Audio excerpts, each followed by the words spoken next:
It's become one of the foremost ways to track COVID. It's a way that's by no means glamorous, but a method that has proven to be very effective. The latest data shows that the community spread of the virus that causes COVID-19 is low across the northwest suburbs. That's according to the latest testing data published on Hennepin County's dashboard. But there's another way to track COVID cases that's proving to be much more reliable. As Taylor Rivera reports, it starts with what flows from the sanitary sewer system and ends up at a treatment plant in St. Paul. Wastewater here at the Metropolitan Council plant is being tested daily for COVID-19 levels, which significantly contributes to data for the state. Wastewater is our only signal right now that tells us what is the level of disease and infection in the community. Stephen Ballo is a scientist who tests samples of wastewater for COVID-19. In this lab right here, I do the extractions and extract the RNA from the wastewater. That sample is roughly the size of a teardrop, but Ballo can learn so much from that small drop of water. The water has been tested for COVID-19 every week since mid-2020 and is sent out with the results every Tuesday. For Ballo, the numbers are an important way to keep tabs on COVID-19. It felt like a personal responsibility for me. I mean, this was the beginning of the pandemic in 2020. I think everybody was kind of worried, that what's going to happen here and how can we help? Ballo says the numbers speak for themselves. If there's a surge, he'll see it here.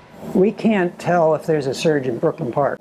We can only see the big picture. Ballo says COVID variants have kept numbers high all summer, but that's changed since June. Since June 21st, we've been dropping, basically, and it's dropped around 40%, the total amount coming into the Metro plant.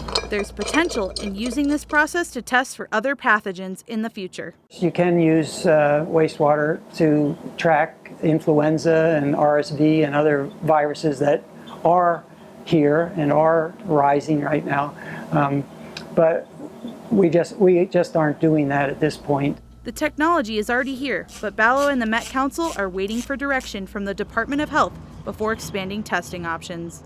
In St. Paul, Taylor Rivera, CCX News. The latest sewage sampling data shows an increase in viral loads, but in the big picture, they remain relatively low. COVID viral levels increased 14% last week at the St. Paul plant, but that's only 1% higher compared to what it was 4 weeks ago. Like what Taylor reported, it's down 40% since late June. A man is recovering after accidentally shooting himself in the leg at an event in Brooklyn Park. The incident happened Saturday around 11:40 in the morning at the Twin Cities Harvest Festival in Corn Maze off 109th Avenue North. According to Brooklyn Park Police, the 38-year-old man has a permit to carry. Officials say he was bending down, doing something with his shoe, and the gun went off. Brooklyn Park Police say this is a reminder for gun owners to make sure their weapon is safely secure. I think it's just generally worth pointing out that having the right type of holster that covers a trigger and secures the firearm to your body is extremely important. There's a lot of great products on the market. The man has a non-life-threatening injury. No one else was hurt. Plymouth fire investigators are trying to determine what caused a 2-alarm house fire on Saturday night. The fire happened on the corner of Weston Lane North and Vicksburg Lane North at around 10:30 at night.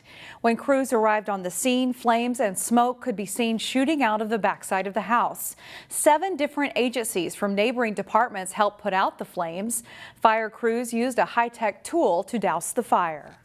Our first arriving crew was there very quickly and was able to deploy what we call the deck gun, which is a large master stream device on the engine, so they can flow a lot of water very quickly. No one was hurt in the fire, but there is major damage to the home. The homeowners are displaced for the time being. A local charity group is taking strides to become more environmentally friendly. In order to make the environment actually better and not worse, it's going to take each of us thinking about our own actions daily. New Hope Women of Today members met to talk with us about their efforts to be more green at the upcoming Cooper Craft Fair. They encourage people to bring reusable bags to shop at the fair, which is always the last Saturday in October. All of the profits go right back into the community. It kind of makes them feel better about, okay, supporting these vendors and supporting this group. And I think also it's refreshing to see that it's all handmade items as well.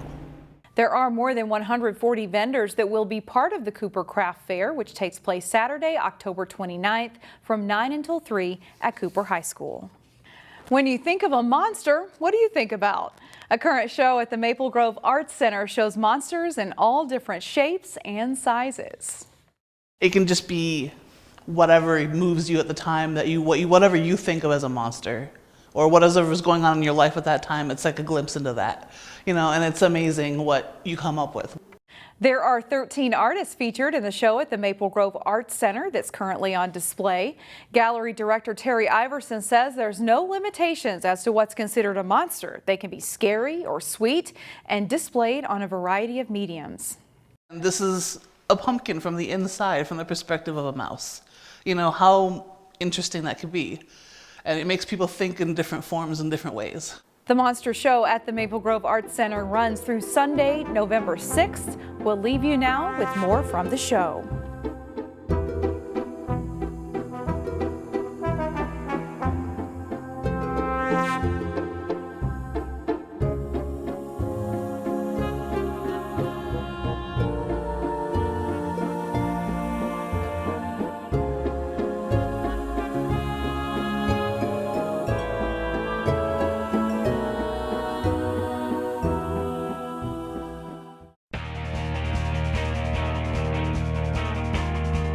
The Maple Grove boys soccer team will make the 8th appearance in the state tournament in program history this week.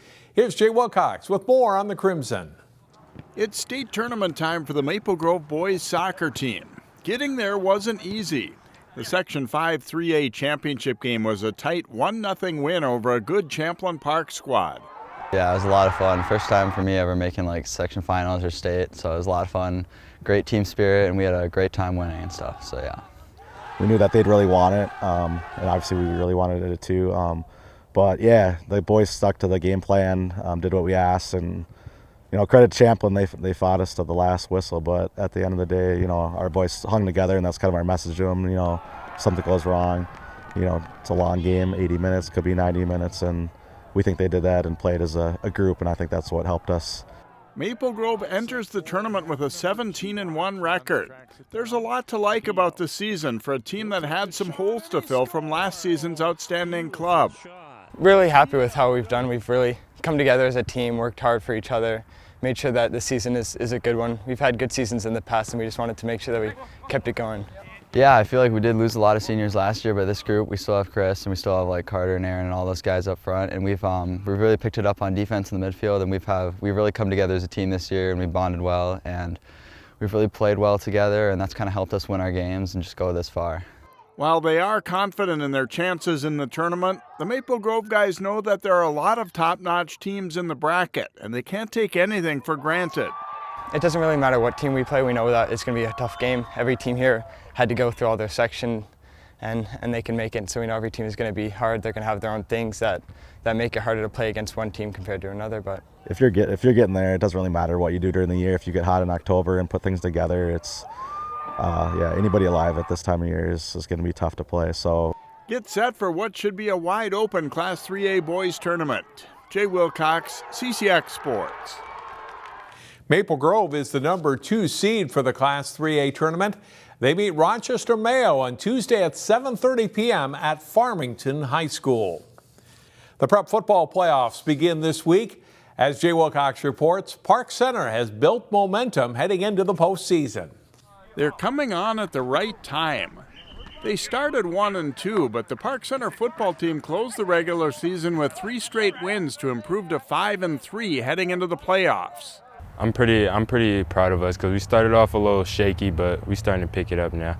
Yeah, I feel like definitely we've improved throughout the season, just our team chemistry in general. I feel like in the beginning it was just kind of hard to get everyone to just get locked in and feel dedicated to the team. But I feel like finally we started to step it up and just play as a whole team together because we can't win without everyone on the team. We were up and down. We got new bodies. I graduated 33 seniors last year, and you got sophomores and juniors coming into new roles, and I think we're finally hitting our stride and ready for the sections. Park Center is the number 4 seed for the Section 6 5A tournament. They get a home game Tuesday in the quarterfinals against 5th seed Irondale. They're a tough team, well coached. Coach Manuel is a really good coach, knows his stuff, and I know a lot of the guys on that coaching staff as well, and they're going to be ready to rock and roll. They're big, strong, and fast, and it's going to be a fun game on Tuesday. We have to do a good job running the ball, and then like when plays don't go our way, we got to keep our energy up, stay trusting each other. The football season can be a grind, but the start of the postseason means new energy. Now the games really count. Yeah, I feel like definitely we always had a chip on our shoulder, especially because last year, losing in the section finals, I feel like we have a chip on our shoulder this year, so our energy has definitely gone up, and I can feel like everyone's dedicated and locked in and ready for the playoffs. We'll see if the Pirates can keep the momentum going to make a playoff run. Jay Wilcox, CCX Sports. The Pirates will host Irondale Tuesday at 5 p.m. The winner advances to Saturday's section semifinals to face top seed Spring Lake Park. Find more prep sports games and highlights at ccxmedia.org and follow us on social media.